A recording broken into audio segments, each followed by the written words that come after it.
मैं हूँ आलिया। आप देख रहे हैं ब्रेकिंग बैरियर्स। दो खबरें हैं जो एक साथ आपके सामने रखूँगी, क्योंकि दोनों एक दूसरे से जुड़ती हुई नज़र आ रही हैं। दोनों का एक दूसरे से एक ताल्लुक़ बन रहा है। वो कैसे बन रहा है? पहले तो मैं आपके सामने रखूँगी रॉयटर्स और गल्फ़ न्यूज़। उसकी एक न्यूज़ ये है कि Apple iPhone exports from India top $1 billion in 5 months. India ने 5 मंथ्स में $1 बिलियन से ज़्यादा की एप्पल प्रोडक्ट्स एक्सपोर्ट की हैं। Now this is huge amount. ये कोई छोटी मोटी बात नहीं है, यानी ठीक है, हम आगे भी बात करते हैं, लेकिन जो रकम बताई जा रही है कि $1 बिलियन की 5 मंथ्स में ये फ़ोन एक्सपोर्ट करना, ये बता रहा है कि आगे ये अमाउंट कहाँ पर पहुँचेगी। तो इसमें ये भी एनालाइज़ किया गया है और इसमें ये बताया गया है कि एक साल में 12 मंथ्स के अंदर ये कोई $2.5 बिलियन या $3 बिलियन तक ये अमाउंट पहुँचेगी कि एक साल में ये इंडिया इतना ज़्यादा इससे ये एक्सपोर्ट करके इतना पैसा हासिल करेगा। अच्छा, अब इसमें इसकी क्या डिटेल्स हैं आपके सामने रखे देती हूँ।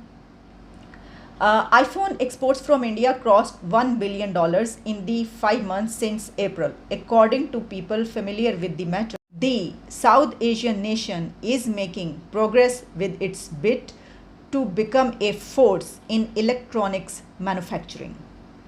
कि इलेक्ट्रॉनिक्स मैन्युफैक्चरिंग की दुनिया में एक बड़ी फोर्स बनकर जो है ये ताकत ये उभर रही है।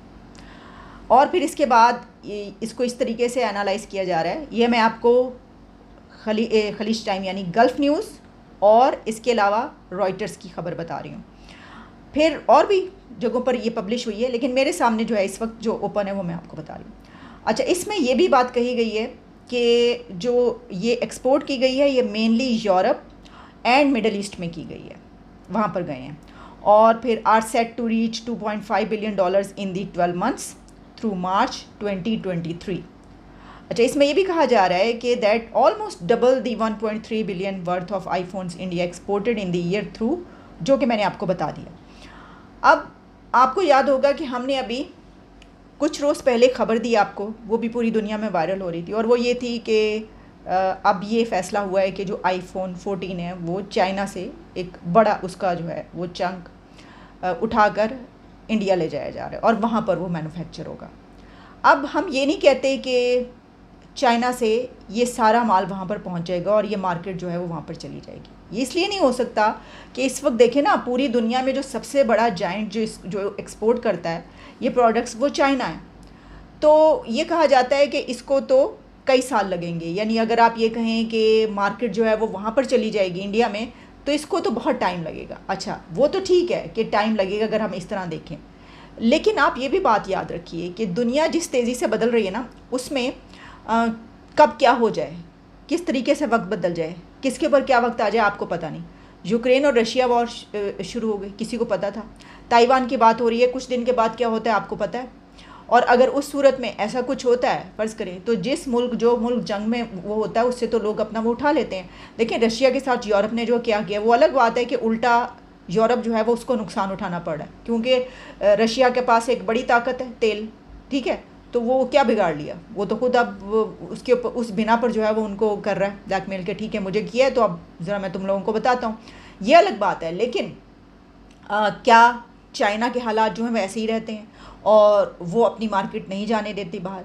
और इसी के साथ साथ क्या ऐसा तो नहीं कि इंडिया कोई ऐसी स्ट्रेटजीज़ आगे बना रहा हो, कोई जिस तरह हमने इससे पहले ये भी बात की, एक जब हम जियोपॉलिटिकल न्यूज़ की बात करते हैं तो ये सब चीज़ें भी उसमें शामिल होती है ना, कि कौन सा कंट्री क्या सोच रहा है, कौन सी स्ट्रेटजी बना रहा है। तो हमने आपको बताया कि $1.2 ट्रिलियन का जो प्लान है उनका, वो किस लिए, वो यही तो है कि फैक्ट्रीज़ जो हैं वो वहाँ से स्नैच कर ली जाएँ और अपने मुल्क में जो है वो कारोबार, यानी वहाँ का कारोबार उधर चला जाए, बिज़नेस उधर चला जाए, इकॉनमी वहाँ से उठ के वहाँ पे चली जाए, बेहतर इनकी हो।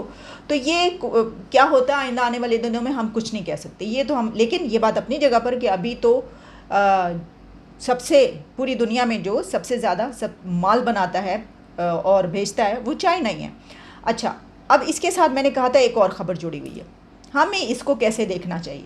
मसला पता क्या, मैं आपको जो एक और ख़बर बताने लगी हूँ तो उससे हमें पता चलता है कि हम ये वाले मामलात जो होते हैं जियोपॉलिटिकल फॉरेन अफेयर्स, उसको हम किस तरह देखते हैं। अब हमारे जो फॉरेन मिनिस्टर हैं बिलावल भुट्टो, उनकी एक स्टेटमेंट इस वक्त मीडिया में पब्लिश हो रही है। हमारे फॉरेन मिनिस्टर बिलावल भुट्टो ने कहा है, एक इंटरव्यू देते हुए एक स्टेटमेंट दी है इंडिया के मुतालिक। उनसे सवाल किया गया और उसमें उन्होंने इंटरव्यू के दौरान ये कहा कि इंडिया इज़ रिच, यानी कि इंडिया रिच भी है, ईवल भी है। अब कैसे, ये मैं आपको बता देती हूँ। इसमें लिखा है कि Pakistan foreign minister Bilawal Bhutto during an interview when mentioned that India is the world's 5th largest economy, Bilawal Bhutto said, "You can be rich and evil at the same time." अच्छा, अब ये पढ़ के और सुन के ना तो लगा है कि कोई जलने की बू आ रही है, कोई धुआं सा उठ रहा है। ये धुआं सा कहाँ से उठता है? देखिए, ये मैंने आपको बात की थी कि हम कैसे देखते हैं इन खबरों को। प्रॉब्लम पता है कि हमारा जो रिश्ता है ना, जो ताल्लुक़ है, उसमें हम कहीं और निकल जाते हैं। अब ये जो चीज़ है जो उन्होंने कही है ना, तो ये एक बात जो कही जाती है कि देखें, गरीब और अमीर का तो ताल्लुक़ हमेशा जो है वो ऐसे ही रहता है, और गरीब जो है वो अमीर को बुरा भला कहते हैं ये तो है ही, इसने तो मेरा लूट के खा गया, ये देखो कैसे ऐश कर रहे हैं, देखो कैसे गाड़ियों में फिर रहे हैं, देखो क्या है। ऐसे ही होता है ना। और जो बेचारा गरीब है, बेचारा लुटा पुटा हारों उसी तरह ज़िंदगी गुजार के मर जाता है। ये जो ताल्लुक़ है ना, ये ताल्लुक़ इसमें नज़र आ रहा है। हालांकि हम ये ताल्लुक़, मुल्कों का ताल्लुक़ मुख्तलिफ होता है। अब मसला ये कि जब कोई ये कहता है ना कि भाई क्या करें, हम तो गरीब हैं तो क्या करें, फिर हम तो गरीब हैं ना, तो जाहिर है कि फिर हमारे पास तो कुछ नहीं है, तो अब हम ये तो नहीं कर सकते कि हम सबका सब कुछ मान लें। अब वो एक अमीर कंट्री है, उसके पास बहुत कुछ है, हम जो हैं वो गरीब। तो प्लीज़ इस तरह की बातें करके शर्मिंदा ना हुआ करें और ना किया करें दूसरों को, और ना कौम को कराया करें। इसकी वजह ये है कि ये कोई बहुत हौसला अफजा बात नहीं है। ये कोई ट्रॉफ़ी नहीं मिलेगी हमें कह के कि हम गरीब हैं। क्यों हैं भाई? आप इसको रिवॉर्ड के तौर पर क्यों ले रहे हैं? आप इसको, अगर कोई रिच है तो उसको ज़रूरी नहीं है कि उसके साथ आप ईवल भी लगाएं। इसकी वजह यह है कि क्योंकि वो आपका नेबर है और वो 5th लार्जेस्ट इकॉनमी बन गया है, तो इस वजह से हम ये कहेंगे भाई ये तो सारा है। अरे वो साइंस और टेक्नोलॉजी में आगे गए हैं। आप देख लें आपके कॉलेजेस और यूनिवर्सिटीज़ में क्या हो रहा है। मौलवियों को बुला के उनको, पूरी जो यूथ है आपकी, उसको लेक्चर्स दिए जा रहे हैं जिहाद पर। आपके जो प्राइम मिनिस्टर तक तो जिहाद की तालीम दे रहे हैं। वो जो नौजवानों से हलफ ले रहे हैं, उसमें क्या ले रहे हैं कि अब जो होगा उसमें जो है, मतलब क्या मतलब है उसका कि शहीद भी हो जाएं, लेकिन इसमें वो करें। ये तो हम अपनी तालीम दे रहे हैं। हमारे मदरसों में जो है, अब तो यूनिवर्सिटीज़ और कॉलेजेस को भी आपने मदरसा बना दिया। वहाँ पे भी जो कुछ चल रहा है साइंस और टेक्नोलॉजी का, हमें कुछ पता ही नहीं कि है क्या ये भला। हाँ, हम अमरूदों खरबूजों से हम निकालते हैं नाम मुकद्दस कि ये देखो ये लिखा हुआ है। बादलों में हम इस तरह की चीज़ें ढूंढते हैं, और हम कोई नई आए तो हम उसके पर फतवा लगा देते हैं। ये तो हमारी मेंटालिटी है। इस मेंटालिटी के साथ आप सोच सकते हैं कि हम भी कभी अमीर उसमें शामिल होंगे, तो फिर बाकी तो सभी अमीर हैं। अमेरिका भी अमीर है, हाँ, रशिया भी अमीर है, फिर बाकी यूरोप तो है ही अमीर, और गल्फ़ तो फिर आपको पता ही कितना अमीर है। तो बीच में कौन एक सड़ा भूसा, यानी कि कौन गरीब रह गया? हम रह गए। तो इस वजह से हमारा तो फिर यही रहेगा। ये जो कहा है बिल्कुल ठीक है। ये जो है, ये हम अपने उसको छुपा रहे हैं। हमारे पास कोई और एक्सक्यूज़ नहीं है, तो हम ये एक्सक्यूज़ पेश करें। बस जी, ये दोनों आपको खबरें मिलती हुई नज़र आ रही है ना, मिलती जुलती। तो मैंने कहा चलें, इन दोनों पे मुझे दोनों नज़र आई। मैंने कहा चलें ये इस पे, दोनों पे ही ज़रा थोड़ा सा कुछ कह लेते हैं। ये अलग बात है कि हम पे कहीं फतवा ना लग जाए।